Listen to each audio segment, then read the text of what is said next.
උතුම් දැක නිවන් දකින්න මේ සංසාරේ අපි ඇසු බණ මදි වුණාද මේ දම් දීපේ සිල්ගත්තා පින් කෙරුවා දිවාර දෙකේ අතරමං මේ කොහොමද අපේ ජීවිතේ අපේ ජීවිතේ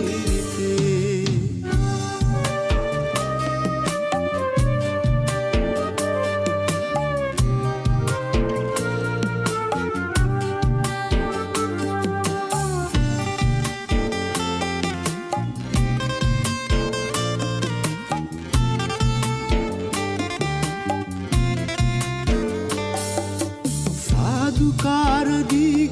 ගිය පන්සල් ගානේ පැතුවා හැමදා පේවි අපි